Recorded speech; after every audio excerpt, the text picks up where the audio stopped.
अक्षर पुरुष एक पेड़ है, सरपुरुष वा की डार और तीनों देवा शाखा है ये पात्र। अब हम आते हैं श्रीमद् भगवद गीता के अध्याय नंबर 15 के श्लोक नंबर 1 पर। ऊर्ध्व मूलम अधः शाखम। गीता ज्ञान दाता ने केवल इतना बताया है, ऊपर को जड़ नीचे न शाखा वाला ये संसार रूपी उल्टा लटका हुआ संसार रूपी वृक्ष समझो, पीपल का वृक्ष रूप। और छंदासी यस्य प्रणानी, यस्य माने इसके, छंद माने विभागों को, सब भागों को, पार्ट्स को। यह तम वेद, इसके पत्ते आदि जो छंद हैं, इसके विभाग हैं, उनको जो जानता है, उस अज्ञान अंधकार में छपे हुए इस संसार रूपी वृक्ष के सभी विभागों को जो जानता है, स वेदवित, वह वेद के तात्पर्य को जानने वाला है, वो तत्वदर्शी संत है। देखना पंचदशों अध्याय 15वां अध्याय श्रीमद् भगवद गीता का। आदि पुरुष परमेश्वर मूल वाले। अब यहां इन्होंने गड़बड़ कर दिया, यहां तो ठीक लिख दिया, यहां लिख दिया अधः शाखम, ब्रह्मा रूप मुख्य शाखा वाले, ये गलत कर दिया। अधः माने नीचे शाखा वाले लिखना था। अब देखो ये 2 नंबर मंत्र है गीता का 15वें अध्याय का, इसमें अधः 2 बार लिखा है अधः, और इसका अनुवाद इन्होंने किया यहां पर। देखो अधः माने नीचे और अधः माने नीचे, तो यहां शर्मा गए ये, इनका ज्ञान तो था। और ऊर्ध्व माने ऊपर, ऊर्ध्व माने ऊपर, सर्वतर नहीं ऊपर, ऊर्ध्व माने ऊपर, ऊर्ध्वम ऊपर, ऊपर जड़ और नीचे अधः माने नीचे। तो यहां प्रथम मंत्र में 15वें अध्याय का अब यहां लिखना था ऊर्ध्व मूलम, ऊपर को मूल वाला, वो आदि पुरुष परमेश्वर हो तो ठीक है, परम अक्षर ब्रह्म है, ऊपर मूल तो उसकी संसार रूपी वृक्ष की। और अधः शाखम, ये नीचे को शाखा वाला, जैसा भी आपको दिखा था, ये है ये ऊर्ध्व मूलम अधः शाखम। अब गीता ज्ञान दाता ने केवल इतना ज्ञान दिया है कि ऊपर न जड़ और नीचे को शाखा वाला, दैट्स ऑल। उल्टा लटका हुआ ये संसार रूपी वृक्ष जानो, और जो इसके सभी भाग बताएगा सवेदवित, वो तत्वदर्शी संत है। ये देखना अध्याय नंबर 15 का, पंचदशों अध्याय 15वां अध्याय का और मंत्र नंबर 1। ऊर्ध्व मूलम अधः शाखम अश्वत्थम प्राहु अव्यम छंदासी यस्य प्रणानी ये तम वेद सवेदवित। इसके पत्तों, प्रणानी माने पत्ते, आदि पुरुष परमेश्वर मूल वाले, यह लिखना था नीचे शाखा वाले, ऊपर को जड़ वाला नीचे शाखा वाला। संसार रूपी पीपल के वृक्ष को अविनाशी कहते हैं। और वेद, छंद माने वेद नहीं होता, छंद माने विभाग भी होता है, जिसके पत्ते कहे गए, इसका अर्थ है। और उस संसार रूप वृक्ष को जो मूल सहित जड़ से लेकर पत्तों तक तत्व से जानता है, स वेदवित, वह वेद के तात्पर्य को जानने वाला है, अर्थात वो तत्वदर्शी संत है। यह पहचान बताती है।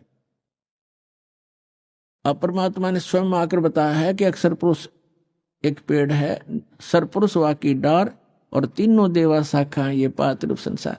वो मूल कौन है? वो खुद मालिक जो रचने वाला है। तो ये तत्वदर्शी संत अब ये दास है इस पृथ्वी पे, और सब सदग्रंथों से प्रमाणित है कि ये लक्षण होते हैं।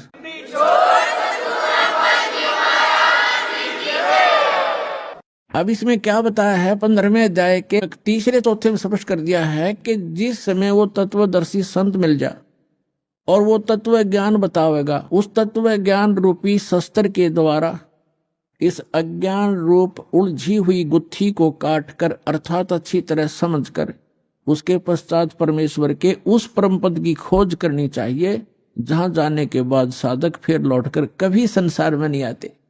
गीता ज्ञानदाता कहता है मेरे भी जन्म मृत्यु और तेरे भी अर्जुन। तो जब तक जन्म मृत्यु है तब परम मोक्ष नहीं हो सकता, वो परम शांति प्राप्त नहीं हो सकती, शाश्वत स्थान नहीं मिला उनको। अब देखिएगा यहां गीता ज्ञानदाता कहता है 15वें अध्याय के और तीसरे मंत्र से, इसमें कहा है कि इस संसार वर्ष का स्वरूप जैसा कहा है वैसा यहां विचार काल में, यानी तेरे मेरे गीता जी के विवेचन में मैं नहीं जानता, नहीं पाया जाता, क्योंकि न इसका आदि और न अंत है। क्योंकि गीता ज्ञानदाता को इसका पता नहीं, क्योंकि यह सृष्टि रचने वाला नहीं है। तथा न ही इसकी अच्छी प्रकार स्थिति है।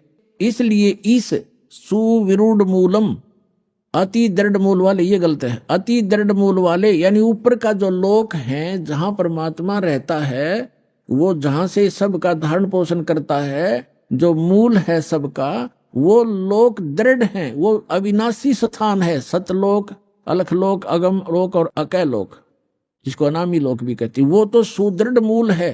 सुदृढ़ मूलम, उस सुदृढ़ मूल वाले यानी उस अविनाशी स्थान वाले भगवान के, अब देखो, सुविरूढ़ मूलम, अति दृढ़ मूल वाले संसार रूपी पीपल के वृक्ष को यानी संसार की सृष्टि को, दृढ़ेन माने दृढ़ यानी उस अटल, उस बिल्कुल स्वस्थ, ये है असंग शस्त्रेण, तत्व ज्ञान रूपी शस्त्र द्वारा, यह वैराग रूप नहीं, ये अर्थ गलत कर दिए, तत्व ज्ञान रूपी शस्त्र द्वारा काट कर, अर्थात उसको अच्छी तरह समझकर वो ज्ञान अटल है। उसके पश्चात 15वें अध्याय का ये 4था श्लोक श्रीमद् भगवद गीता का, उसके पश्चात उस परम पद रूप परमेश्वर को भली भांति खोजना चाहिए, जिसमें गए हुए पुरुष फिर लौटकर संसार में नहीं आते, और जिस परमेश्वर से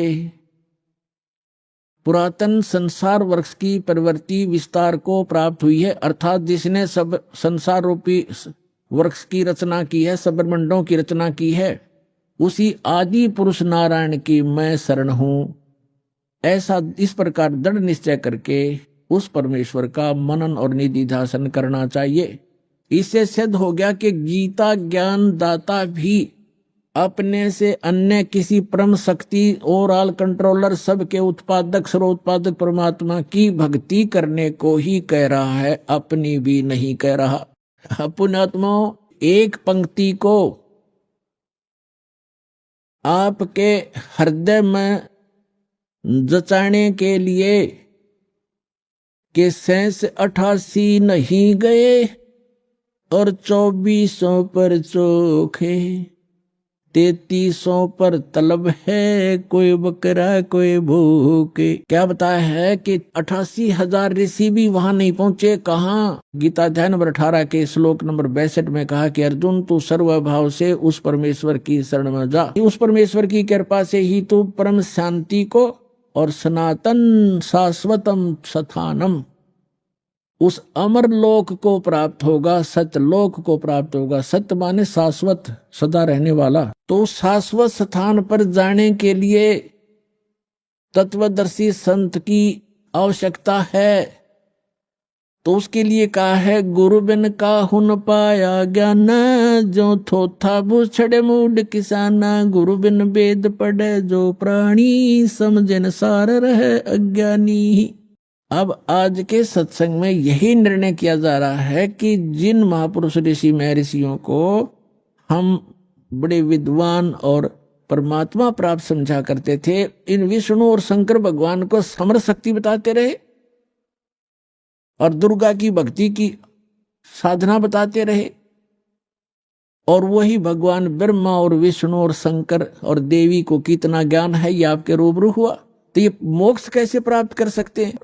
88 नहीं गए, 88,000 भी वहां नहीं गए शाश्वत स्थान पर, और ये 24 अवतार भी नहीं गए, ये विष्णु जी के अवतार हैं। और विष्णु जी कहते हैं मैं दुर्गा से ऊपर किसी को जानता ही नहीं, ये भगवान है मेरे लिए, तो इससे ऊपर कोई देव नहीं।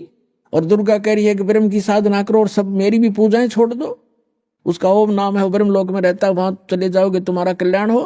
और ब्रह्म कहता है कि ब्रह्म लोक में गए हुए प्राणी, गीता अध्याय नंबर 8 के श्लोक नंबर 16 में और गीता अध्याय नंबर 8 के श्लोक नंबर 13 में अपना मंत्र बताता है कि मुझ ब्रह्म का केवल एक ओम मंत्र है।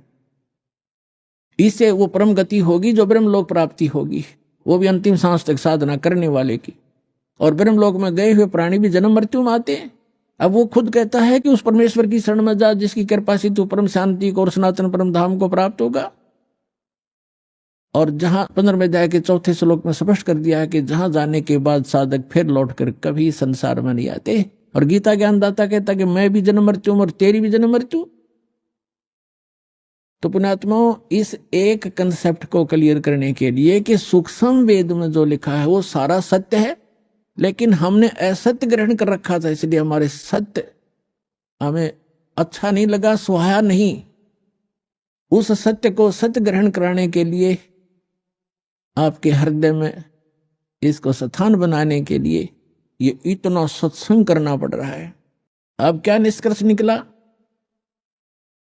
इन जितने भी अज्ञानी हैं, आचार्य हैं, शंकराचार्य हैं, या जितने भी ब्राह्मण गुरु हुए हमारे, या विश्व के जितने आज तक गुरु पद हुए हैं, जिन महापुरुषों को परमात्मा मिले उनको छोड़कर, वो तो आपको मैंने दास ने नाम गिना ही दिए, और कोई एक आधा भूल चूक रहेगी होगी, वो मैं उनसे अपरिचित नहीं हूं, उनको अवश्य मिले होंगे, उनको ज्ञान अवश्य होगा। तो इनके अतिरिक्त किसी के पास यथार्थ ज्ञान नहीं, यथार्थ भक्ति विधि नहीं, तो ये मोक्ष कैसे प्राप्त करेंगे? आज का प्रसंग यही चल रहा है कि गुरु बिन काहु न पाया ज्ञान, जो थोथा भूषण मूड किसाना, गुरु बिन वेद पढ़े जो प्राणी, समझ न सारे रहे अज्ञानी। ये सारे ज्ञानी थे। सुर नर मुनि जन 33 करोड़ी, बंदे सभी काल की डोरी। ये 33 करोड़ देवता, ये सुर मुनि ऋषि महर्षि, कहते हैं सारे काल की डोरी का बंध रहे थे।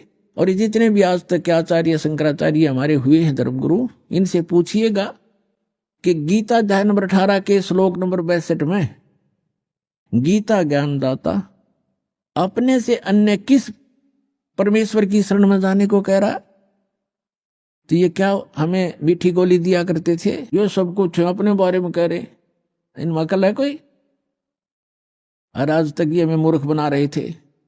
श्रीमद् भगवद गीता अध्याय नंबर 18 अंतिम अध्याय है। ये अंतिम अध्याय के ये लास्ट के अंतिम ही मंत्र हैं। 61 से लेकर और 66 तक निर्णय हो गया। गीता ज्ञानदाता कहता है कि वो परमात्मा सभी प्राणियों को कर्मानुसार यंत्र की तरह चलाता, घुमाता है। फिर बता 18वें अध्याय के 62वें श्लोक में कि अर्जुन तू सर्वभाव से उस परमेश्वर की शरण में जा, उसी परमेश्वर की कृपा से तू परम शांति को और सनातन परम धाम को प्राप्त होगा। अब पीछे सारा निर्णय दे ही दिया कि मेरा भी जन्म मृत्यु है, तेरा भी जन्म मृत्यु है, मेरी साधना करेगा। 8वें अध्याय के 13वें श्लोक में बता दिया मेरा एक ओम मंत्र है।